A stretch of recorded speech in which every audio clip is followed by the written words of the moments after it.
Hello everyone, back again with film recaps. In this video, I'm going to recap one of the horror thriller films from 2025, titled Marshmallow.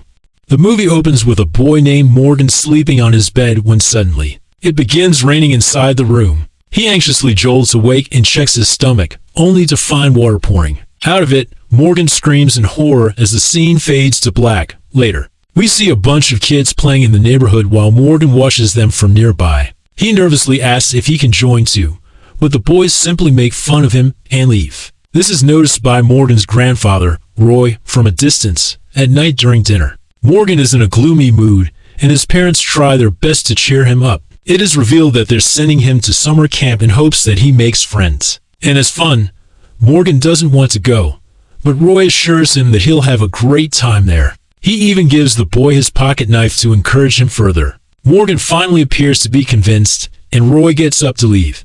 But suddenly, the old man suffers a heart attack and collapses on the floor. The terrified family rushes over to help and calls 911, but sadly, Roy passes away. The scene then cuts to a few weeks later, where a distraught Morgan is about to head for summer camp. It turns out he's been having frequent nightmares, like we saw in the opening scene, so his mom urges him to talk to the counselors. She believes this camp will be the much-needed break for him. At Camp Omar, preparations are in full swing for the kids' arrival. We then meet the counselors, the couple, Casewar and Lori, who are highly responsible and mostly talk about sex. Avery, who rarely speaks and is always high. Franklin, the sensible guy of the group, and Rachel, the supposed leader who wants everything in order. Then there's the strict camp director, Collins, who looks after all the counselors. He warns the boys to be on their best behavior and not mess up this time. Shortly after, the kids start showing up with their parents, and the atmosphere becomes lively. Morgan also arrives with his mom, and he's quickly welcomed by Rachel. The boy is then led to his cabin, which he has to share with a rowdy and arrogant brat named CJ. Later, all the kids are gathered near a lake for the welcome ceremony. Casewar rudely tells all of them to sit in line, and even bullies a boy named Dirk. Meanwhile, Morgan is approached by a friendly girl named Pilar who introduces herself. The boy is not used to having friends, so he's slightly taken aback, but still manages to say his name. Later, he also talks to Dirk, and the two bond over their shared hatred for Casewar. All the counselors then line up, and the camp director, Collins, briefs everyone about the rules. But the moment he says they're going to swim in the lake now, Morgan becomes terrified. Later, as the kids gather near the lake, Morgan reveals that he can't swim, and the bully CJ catches this and loudly repeats it for everyone to hear, which makes them laugh. Franklin and Rachel try to remind Morgan that swimming is an important part of the camp, and that he might miss out on a lot of things. Suddenly, CJ makes Morgan fall to the ground, causing the kids to laugh at Morgan, who is clearly humiliated. Collins then steps in and takes CJ to his office with a stern tone. He reminds CJ that bullying is strictly forbidden at camp and could lead to serious consequences. But CJ barely listens, smirking and laughing through the entire warning like it's all a joke to him. That night, all the kids gather around for a campfire, where Morgan makes two more friends, Sam and Raj. Avery suggests they play some songs, but the kids aren't interested, so Rachel proceeds to tell them a horror story. Instead, she claims that before Camp Omar was made, this place used to have a lot of cabins. A doctor used to stay in one of them, along with his wife and two kids. This doctor was a bit strange, as every night after his family went to sleep, he used to go down into his basement cellar and only return when the sun came up. This made his wife really suspicious, so one night, she quietly followed him to the cellar, and she discovers something horrific.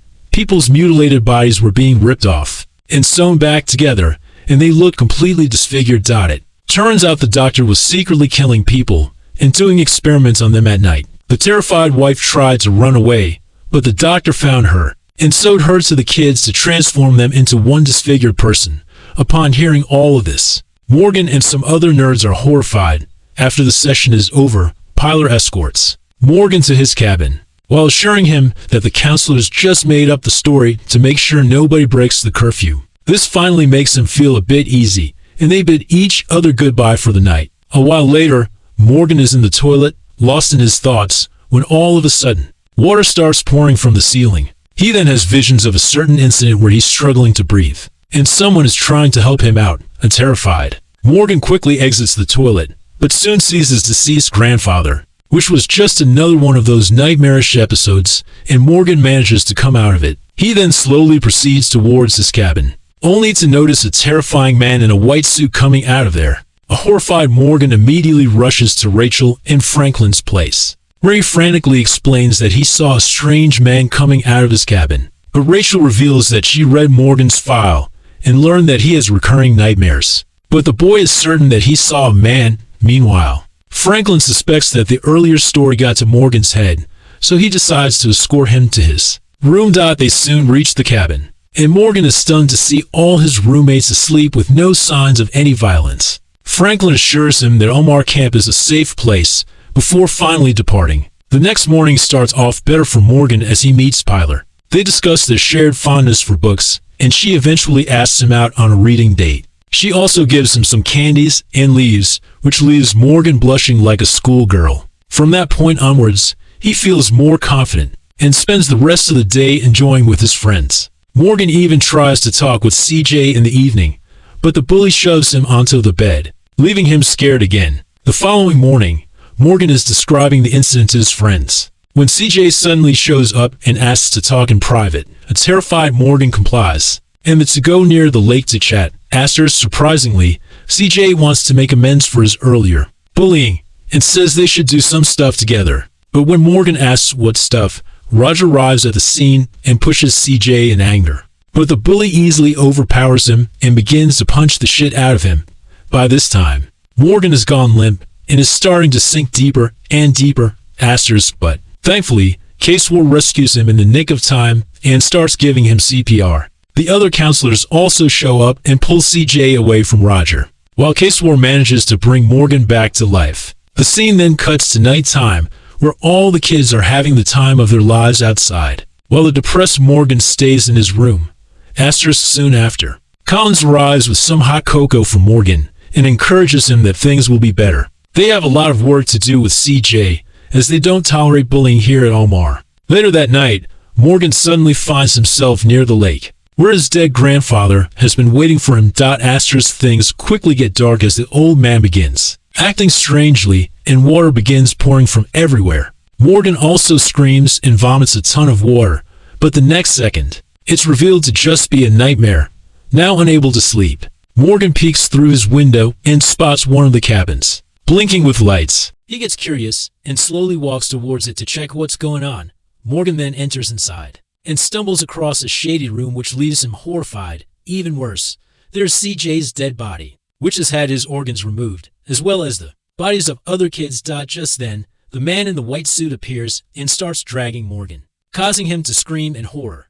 But he manages to grab a knife and stab the man in the leg, giving him the chance to escape. Morgan runs straight to Dirk's cabin, where he wakes everyone up and frantically explains that the doctor is real and chasing after him. The boys obviously don't believe him, but then the crazy doctor appears, but they manage to push him aside and escape. Soon after, chaos erupts in the camp as the doctor starts zapping the kids left, right, and center. Casewar quickly grabs his walkie-talkie and informs the others that they have a Bronco Butler situation, implying that this has happened before. As the others run for their lives, Rachel urges all of them to come to the mess hall as it's safe there.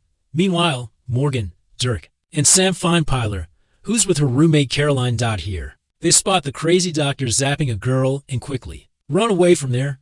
After a while, they contemplate joining the others at the mess hall, but Morgan thinks they shouldn't trust the adults at this point. But before they can discuss more, they see the doctor coming in their direction and quickly run away from there. Meanwhile, Franklin approaches the doctor and asks him to stop, but gets knocked down. At the mess hall, almost all of the students have gathered, but Casewar is concerned about the missing ones, so he heads outside to find them. On the other hand, the kids rush inside a secluded cabin and lock the door.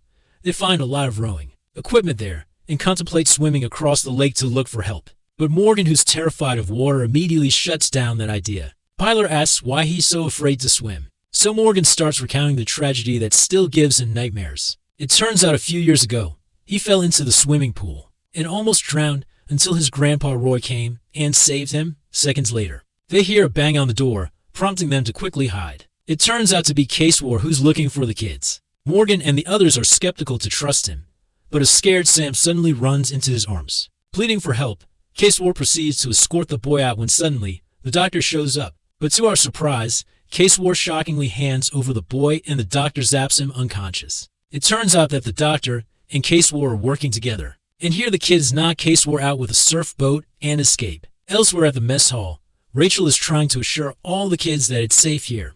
However, it turns out to be the unsafest place as the doctor shows up and starts zapping all the kids. One after another. Meanwhile, we learn that Caroline didn't escape with her friends. She runs into the woods, all panicked, but ends up tumbling over and injuring her leg. Elsewhere, Morgan, Pyler, and Dirk run through the camp. Spotting several unconscious bodies on the ground, they eventually come across Franklin and plead for help, saying the doctor is after them. Although Franklin looks confused, Franklin gives them the passcode to Colin's cabin and urges them to use the landline to call for help. On the other hand, Caroline staggers to the highway, where she fortunately comes across a police car. She frantically explains that her friends are in danger, so the cop tells her to get inside the car. Morgan and his friends, meanwhile, enter Colin's cabin and quickly use the landline for help. But to their misfortune, it doesn't work. Morgan then flips through CJ's file lying on the table and is confused when he sees the words "problem contained elsewhere." We shockingly learn that all of the counselors, including Franklin and Rachel, are working together. The doctor removes his mask, revealing that he's none other than Avery. The group is panicking because they miss 4 kids and only have an hour before the sun rises. Hence, Case War grabs his classic baseball bat and heads out to find them. He goes straight towards Colin's cabin, but the kids manage to spot him through the window. In an act of bravery, Dirk says he'll handle this asshole and urges the other two to hide. Seconds later, Case War arrives at the door and charges at it to break it, but Dirk opens it in the nick of time, causing Case War to crash. Furious, he gets up for round 2, but Dirk ends up knocking him out with his own baseball bat. Although the kid emerges victorious, he's soon zapped unconscious by Rachel. Outside, the cop arrives with Caroline, and a worried Rachel goes to talk to them. But in a surprising turn, the cop lets Rachel zap the kid. Rachel then talks through her walkie-talkie and informs her team to initiate something called the rollback protocol. This prompts several vans to arrive at the scene almost immediately. Back at Colin's office, the kids go through CJ's file and are shocked to find a date of death along with his lifeless photo. Morgan then finds his own file, and the moment he reads it, he starts having flashbacks of that swimming pool incident. He screams in horror as he finds something really shocking. Outside, several men in white suits emerge from the vans and start loading all the unconscious kids. Meanwhile, Collins also joins the group, revealing that he's actually the leader of this operation. He's furious that there are still 2 kids roaming freely and says this will cost them a lot. As the group is busy discussing, Morgan and Pyler suddenly barge into the room with tasers in hand. They angrily demand to know if they're dead and reveal that they found their files. Morgan read that he had drowned and wants to know what the hell is going on. The others hesitate to answer, but Collins bluntly says that they're not dead because they weren't even born. He reveals that the real Morgan died last year by drowning, and the boy standing next to him isn't real. Just then, Franklin arrives at the scene and shouts at Collins for being so inhumane. He asserts that these are just kids, whether they are real or not. In response, Collins reveals that he had a son named Benjamin who died years ago. He's now trying to keep families together with the help of this technology. Collins then hands Morgan his pocket knife before leaving the room. After this, Franklin convinces the others to leave as well, promising to do a system wipe on the kids. Once the room is clear, he starts explaining everything in detail. Franklin reveals that the kids are not robots, but they aren't humans as well. The main reason they come to the camp is so that the engineers can tweak them and update their systems. After every camp visit, the kids will have changed physically, whether it be their height or appearance. Pyler asks if her friends know that she's not human, but Franklin says that most parents keep it a secret. As he continues explaining, we see the engineers placing a device on each unconscious kid.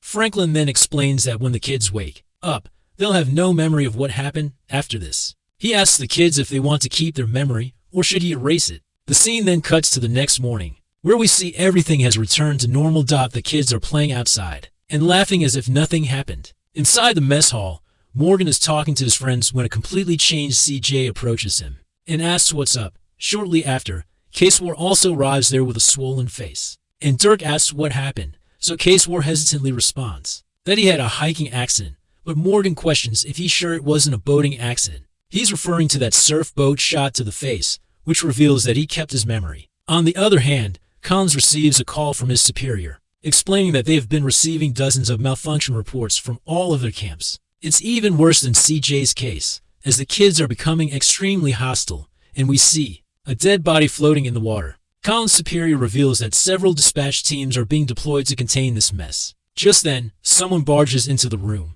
and it shockingly turns out to be a bloody Pilar with a knife outside. We learn that the dead body belongs to none other than Rachel. Asterisk and before the film ends. Okay guys, thanks for watching. See you again in the next video.